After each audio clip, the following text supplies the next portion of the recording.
పెద్దలు గౌరవనీయులు Bharatiya Janata party parliament అభ్యర్థి పెద్దలు గౌరవనీయులు కార్యవర్గ సభ్యులు భారతీయ జనతా పార్టీ రాష్ట్ర మేరుగు హనుమంత గౌడ్ గారికి నరేంద్ర మోడీ గారి నాయకత్వం, నరేంద్ర మోడీ గారి నాయకత్వం, కిషన్ రెడ్డి అన్న గారి నాయకత్వం, సునీల్ రెడ్డి అన్న గారి నాయకత్వం, ఓమత్త సినన్న గారి నాయకత్వం, సంజక్క గారి నాయకత్వం, జిందాబాద్ జిందాబాద్ జిందాబాద్ జిందాబాద్. కన్వీనర్ లక్ష్మణ్ గారిని వేదికపైకి రావాల్సిందిగా ఆహ్వానిస్తాం. సభ్యులైనటువంటి గాండ్ల ధర్మపురి గారిని వేదికపైకి రావాల్సిందిగా ఆహ్వానిస్తా ఉన్నాము. ఎస్సీ మోర్చా రాష్ట్ర ఉపాధ్యక్షులు గారిని వేదికపైకి రావాల్సిందిగా ఆహ్వానిస్తా ఉన్నాము. చెన్నూరు అసెంబ్లీ ప్రభారి అయిన వేదికపైకి రావాల్సిందిగా ఆహ్వానిస్తా ఉన్నాము.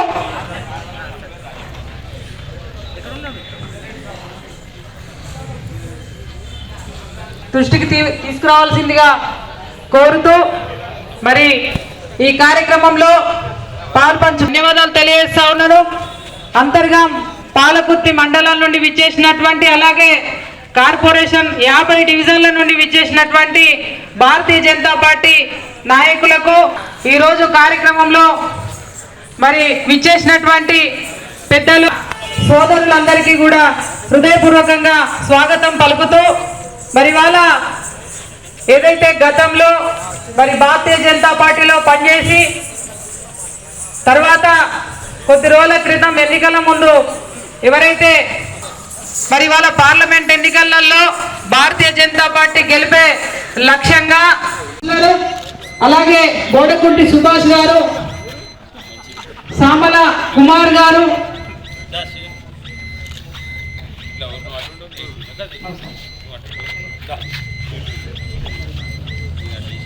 జై బీజేపీ, జై బీజేపీ, నరేంద్ర మోడీ గారి నాయకత్వం, నరేంద్ర మోడీ గారి నాయకత్వం. మీరంతా కూడా గతంలో భారతీయ జనతా పార్టీలో వివిధ హోదాలలో పనిచేయడం జరిగింది. మీ అందరికీ కూడా సాదర స్వాగతం పలుకుతూ ఐదవేల సంతోష్ గారు, బడుగల నరేష్ గారు, మామిడి వీరేశం గారు, మాటేటి సుధాకర్ గారు,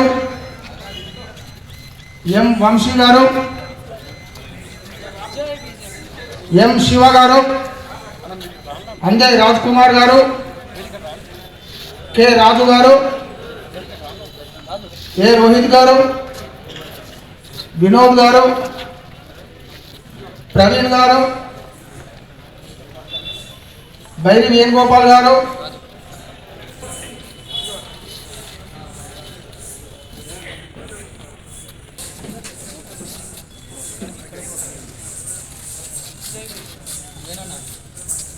దాసారపు విజయ్ కుమార్ గారు, వడ్లకొండ శ్యామ్ సుందర్ గారు, వేల్పుల సంతోష్ గారు, ఊడియ నారాయణ గారు, కొత్త శ్రీనివాస్ గారు, రామిల వెంకట్ మనోహర్. అధర్మానికి యుద్ధం నడుస్తుంది తెలంగాణలోనే కాదు పూర్తిగా భారతదేశంలో. కాబట్టి ఈ ధర్మానికి అధర్మానికి యుద్ధము అనేటువంటి సబ్జెక్ట్ నేను దేశవ్యాప్తంగా పోకుండా పెద్దపల్లి పార్లమెంటు చూసినట్టయితే పెద్దపల్లి పార్లమెంటు ప్రజాస్వామిక దేశంలో ఒక ప్రాంతం, ప్రజాస్వామిక దేశంగా భారతదేశాన్ని స్వతంత్రం తీసుకురావడానికి వందలాది మంది త్యాగాలు చేస్తే భారతదేశము మనకు సిద్ధించింది. అప్పుడు స్వతంత్ర భారతదేశంలో ఉన్నటువంటి రాజరికాలన్నీ అన్నింటినీ క్లోజ్ చేసి దాన్ని భారతదేశంగా మలుచుకుంటే పెద్దపల్లి పార్లమెంటులో స్వతంత్ర భారతదేశంలో ప్రజాస్వామిక దేశంలో పెద్దపల్లి పార్లమెంటు ఒక రాజుల పరిపాలన చేస్తున్నటువంటి రాజరిక కుటుంబం ఇక్కడ గత 40 సంవత్సరాల నుండి పరిపాలిస్తుంది.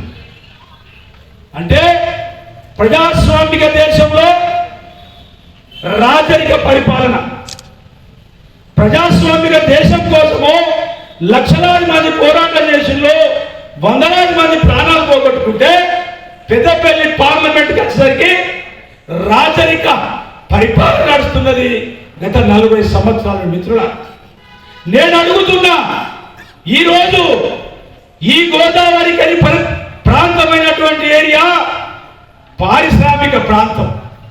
ఈ పారిశ్రామిక ప్రాంతాన్ని నేను చూడబట్టి, నేను తిరగబట్టి, నేను ప్రజల మధ్య నుండి బ్రతకబట్టి గత 30 సంవత్సరాలు చూస్తున్నా. కానీ ఈ 30 సంవత్సరాలలో ఈ గోదావరి కని ఎందుకు ఎక్స్పాన్షన్ కావట్లేదు, ఎందుకు డెవలప్మెంట్ కనబడట్లేదు?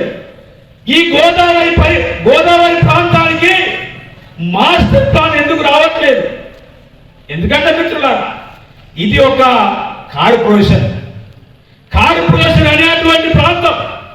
ఎప్పుడైనా ఎక్కడైనా రోజు రోజుకు ప్రాంతం యొక్క అభివృద్ధి చెందుతూ ఉండాలంటే రాజకీయ నాయకులకు ఒక ఆలోచన ఉండాలి, రాజకీయ నాయకులకు ఒక ఎజెండా ఉండాలి.